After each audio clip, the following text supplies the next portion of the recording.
Hello friends, welcome to रोशन की class YouTube channel. दोस्तों, आप सभी का आज की इस पाठ्य योजना की वीडियो में एक बार फिर से बहुत बहुत स्वागत है। आज की इस वीडियो में हम देखेंगे दोस्तों, यहाँ पे सामाजिक विज्ञान का उप विषय है इतिहास, उसकी पाठ्य योजना। तो बस इतना ही रिक्वेस्ट रहता है कि अगर आप लोग वीडियो देखने आए हैं तो आप लोग पूरी वीडियो देखा करिए, जिससे मैं आप लोगों को जो भी यहाँ पे इस वीडियो के माध्यम से समझाना चाहता हूँ वो आप लोग पूरा समझ सकें। और वीडियो देखने के बाद अगर आप लोगों को वीडियो अच्छी लगती है, आप लोगों की हेल्प होती है वीडियो से, तो प्लीज़ वीडियो को लाइक ज़रूर किया करिए और कमेंट बॉक्स में बताया करिए कि आपको वीडियो कैसी लगी। और अगर डेली बेसिस पे आप लोग पाठ्य योजना की वीडियो देखना चाहते हैं, सूक्ष्म शिक्षण पाठ्य योजना की वीडियो देखना चाहते हैं, या फिर सुपर टेट की तैयारी करना चाहते हैं कंप्लीट, तो आप लोग रोशन की क्लास यूट्यूब चैनल से जुड़ जाइए। जुड़ने के लिए नीचे लाल कलर का जो सब्सक्राइब बटन है उस पर क्लिक करके सब्सक्राइब कर लीजिए, साथ ही साथ बेल आइकन को दबा के रखिए। और आप लोगों के नॉलेज के लिए आप लोगों के लिए यहाँ पे मैं बता दूं कि आप लोग अगर रोशन की क्लास यूट्यूब चैनल की तरफ से इनाम जीतना चाहते हैं तो आपको एक छोटा सा काम करना है। आपके पास लिखा हुआ कोई भी पाठ्य योजना है या फिर लिखा हुआ कोई भी सूक्ष्म शिक्षण पाठ्य योजना की आपकी कॉपी है, उसको फ़ोटो खींचिए आप लोग और रोशन की क्लास यूट्यूब चैनल के सामने दिख रहे व्हाट्सएप नंबर पे यहाँ पे भेजिए उस फोटो को। क्लियर फोटो होनी चाहिए, या फिर मेल आईडी पे भी आप भेज सकते हैं। दोनों जगह कहीं पे भी आपको जहाँ पे अच्छा लगे वहाँ पे भेज दीजिए। अगर वो अच्छी हुई, फ़ोटो की क्वालिटी अच्छी हुई, तो आप लोगों को रोशन की क्लास यूट्यूब चैनल की तरफ से जिस मंथ में आप भेजेंगे उस मंथ की 25 तारीख को आपका इनाम आपके पास पहुँचा दिया जाएगा। ठीक है दोस्तों, तो चलिए शुरू करते हैं आज की पाठ्य योजना। पाठ्य योजना बनाते समय आपको पता है कि सबसे ऊपर पाठ्य योजना इस तरीके से संख्या लिखनी होती है, जैसे यहाँ पे पाठ्य योजना संख्या लिखी गई है 9। इसी तरीके से आपकी जो भी पाठ्य योजना संख्या हो 1 2 3 4 5 6 जो भी होगी उसको इस तरीके से लिख दीजिएगा। उसके बाद दिनांक लिखना होता है, जिससे ये पता चलता है कि आपने किस डेट में ये पाठ्य योजना पढ़ाई थी। ठीक है, नेक्स्ट आपको यहाँ पे कक्षा लिखनी। कक्षा हमारी आज की है 7वीं, विषय है इतिहास का। चक्र यहाँ पे देखिए लिखा गया है चौथा। चक्र का मतलब होता है कालांश। कालांश का मतलब होता है किस पीरियड में जाएंगे इस चैप्टर को पढ़ाने। तो 4th पीरियड है हमारा यहाँ पे। आप जिसमें जाएंगे उसका नाम लिखेंगे यहाँ पे। अवधि लिखना है, अवधि 30 मिनट का है और प्रकरण हमारा आज का है जहांगीर। ठीक है, नेक्स्ट आपको यहाँ पे लिखना है छात्राध्यापक का नाम, आपको अपना नाम लिखना है और विद्यालय का नाम, जिस विद्यालय में आप पाठ्य योजना पढ़ाने के लिए जाएंगे। इतनी चीज़ लिखने के बाद आपको अगली हेडिंग लिखनी होती है। यहाँ पे थोड़ा जूम कर लेता हूँ जिससे आप लोगों को देखने में आसानी हो।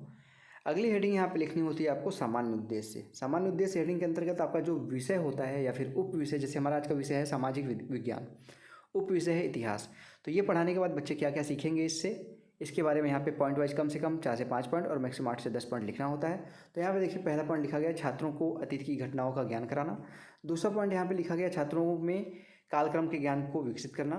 थर्ड पॉइंट लिखा गया है वर्तमान को यहाँ पे समझने के सुयोग्य बनाना। चौथा पॉइंट यहाँ पे लिखा गया है छात्रों में देश प्रेम की भावना विकसित करना। और पाँचवा पॉइंट लिखा गया है छात्रों में इतिहास विषय के प्रति रुचि उत्पन्न करना।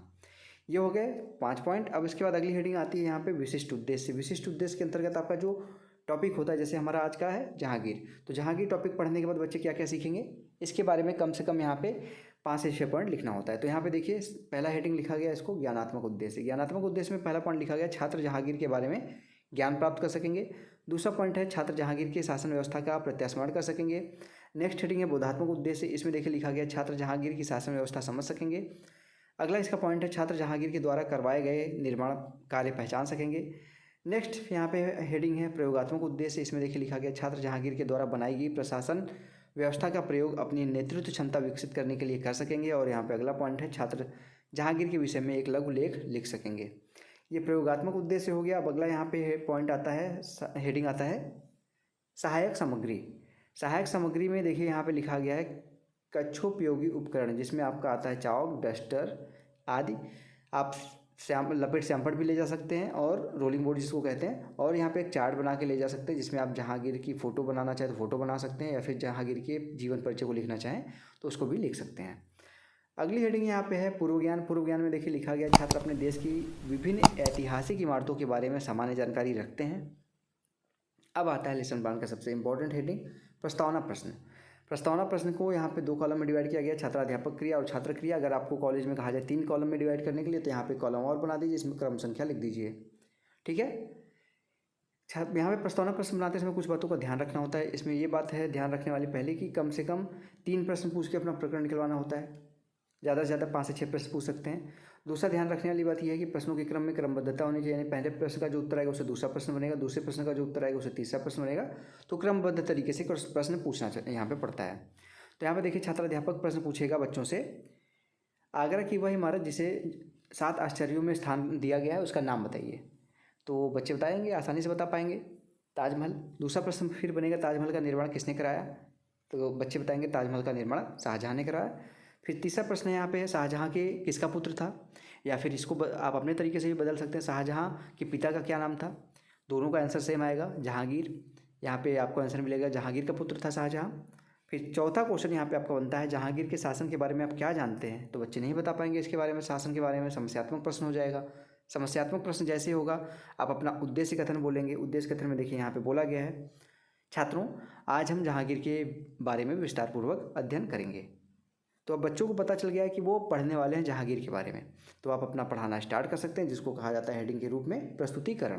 प्रस्तुतिकरण हेडिंग डालने के बाद आपको इसमें कॉलम वाइज डिवाइड करना होता है। पहला यहाँ पे देखिए शिक्षण बिंदु लिखा गया है, ठीक है। पहला कॉलम है शिक्षण बिंदु, दूसरा कॉलम है छात्राध्यापक क्रिया, तीसरा कॉलम है छात्र क्रिया, चौथा कॉलम है विधि और पांचवा कॉलम है श्यामपट्ट कार्य। पहला शिक्षण बिंदु में पॉइंट है जहांगीर का परिचय। पहला शिक्षण बिंदु में पॉइंट है जहांगीर का परिचय। विकासात्मक प्रश्न पूछिए, जहांगीर किसका पुत्र था, बच्चे बताएंगे जहांगीर अकबर का पुत्र था। दूसरा प्रश्न फिर बनेगा यहाँ पे जहांगीर के बचपन का क्या नाम था, नहीं बता पाएंगे बच्चे, तो यहाँ पे मौन लिख दीजिए। मौन लिखने के बाद यहाँ पे स्पष्टीकरण दीजिए। जहांगीर अकबर का पुत्र था, उसके बचपन का नाम सलीम था। सलीम का जन्म 31 अगस्त 1564 ईस्वी में हुआ था। सलीम की माँ आमेर के राजपूत राजा बिहारी की पुत्री जोधाबाई थी। जहांगीर की प्रारंभिक शिक्षा अब्दुल रहीम खानखाना के संरक्षण में हुआ। अब्दुल रहीम खानखाना अकबर के नवरत्नों में से एक थे। जहांगीर ने थोड़े समय में ही अस्त्र शस्त्र का अच्छा ज्ञान प्राप्त कर लिया था।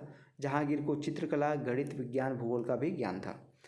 छात्र वाले कॉलम में लिखना है, छात्र यहाँ पे देखिए, यहाँ पे लिखेंगे, छात्र ध्यानपूर्वक सुनेंगे। ये प्रश्नोत्तर विधि थी, जो ऊपर विकासात्मक प्रश्न पूछ रहे थे तो वो प्रश्नोत्तर विधि लिख दीजिए, और जो अभी स्पष्टीकरण दिए थे वो व्याख्यान विधि थी तो व्याख्यान विधि लिख दीजिए।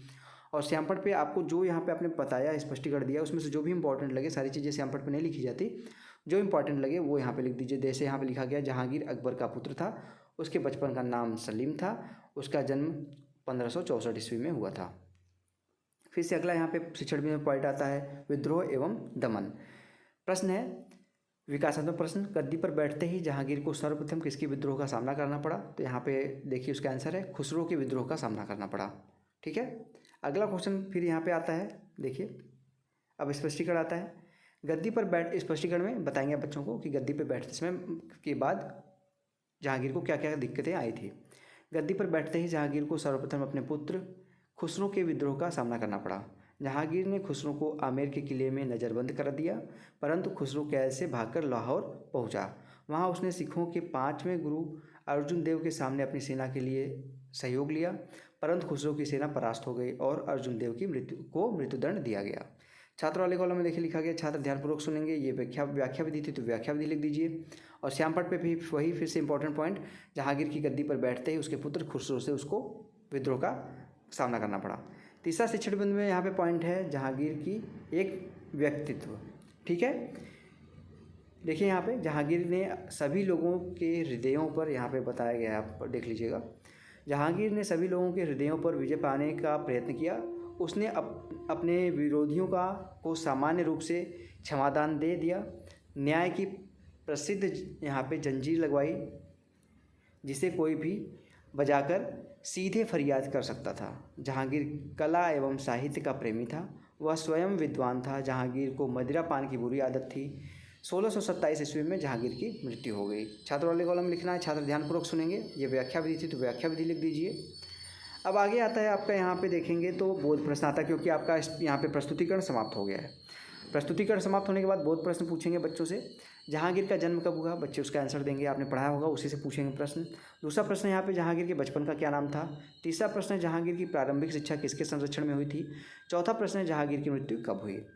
लास्ट में श्यामपट्ट कार्य आता है। श्यामपट्ट इस तरीके से आप ब्लैक पेपर ले लीजिए, उसको चिपका दीजिए और व्हाइट स्पार्कल पेन से यहाँ पे लिख दीजिए सारी चीज़ें, दिनांक, कक्षा, विषय, जो स्टार्टिंग में आपने लिखा था वही सारी चीज़ें। प्रकरण, चक्र, अवधि, जहांगीर, इसमें इंपॉर्टेंट पॉइंट लिख दीजिए। जहांगीर का जन्म 1564 ईस्वी में हुआ था। जहांगीर के बचपन का नाम सलीम था। जहांगीर की मृत्यु 1627 ईस्वी में हुई थी। और यहाँ पे निरीक्षण कार्य आता है। निरीक्षण कार्य में देखिए लिखा गया, छात्राध्यापक के द्वारा छात्रों को श्यामपट्ट सारांश को उतारने का आदेश दिया गया तथा स्वयं कक्षा में घूम घूम कर निरीक्षण कार्य किया गया। लास्ट में आता है यहाँ पे आपका गृह कार्य, मूल्यांकन प्रश्न, फिर गृह कार्य। मूल्यांकन प्रश्न में यहाँ पे ट्रू फॉल्स दिया गया है, सही का निशान लगाना है सही के क्वेश्चन के सामने, सही गलत के निशान लगाना है यहाँ पे। तो यहाँ पे देखिए प्रश्न पूछा गया पहला, जहांगीर के बचपन का नाम सलीम था, सही है या गलत, तो सही था तो सही है, यहाँ पे निशान लगाएंगे आप। दूसरा प्रश्न है जहांगीर कला और साहित्य का विरोधी था, नहीं, वो कला और साहित्य को पसंद करता था, तो ये गलत था, गलत लगा दिए। तीसरा प्रश्न, जहांगीर की मृत्यु 1629 ईस्वी में हुई, तो गलत है, 1627 में हुई थी। और चौथा क्वेश्चन, जहांगीर के पिता अकबर थे, तो बिल्कुल सही था, ये सही लगा दिए आप। और लास्ट में आता है आपका हेडिंग गृह कार्य। गृह कार्य में देखिए यहाँ पे बच्चों को जो आप पढ़ाए रहेंगे उससे गृह कार्य देंगे, जिससे बच्चे घर पे जाके उस चीज़ को आपने जो पढ़ाया है उसको रिवाइज कर सकें। रिवाइज करेंगे तो आपके पढ़ाने का जो उद्देश्य था वो पूरा हो जाएगा। तो यहाँ पे देखिए गृह कार्य दिया गया, जहांगीर के जीवन के बारे में लिख कर लाना है। तो दोस्तों ये था आज का लेसन प्लान। अगर आप लोगों को आज का लेसन प्लान पसंद आया हो तो प्लीज़ वीडियो को लाइक ज़रूर करिएगा, ठीक है। और डेली बेसिस पे आप लोगों को अगर पाठ्य योजना की वीडियो देखनी है, सूक्ष्म शिक्षण पाठ्य योजना की वीडियो देखनी है, या फिर आप लोगों को सुपर टेट की तैयारी करनी है कंप्लीट, तो रोशन की क्लास यूट्यूब चैनल से जुड़ सकते हैं। जुड़ने के लिए एक छोटा सा काम करना है, नीचे लाल कलर का सब्सक्राइब बटन, उस पर क्लिक करके सब्सक्राइब कर लीजिए, साथ ही साथ बेल आइकन को दबा के रखिए, बिल्कुल फ्री है। तो फ्रेंड्स मिलते हैं नेक्स्ट वीडियो में, तब तक के लिए आप सभी का बहुत बहुत धन्यवाद। जय हिंद, वंदे मातरम।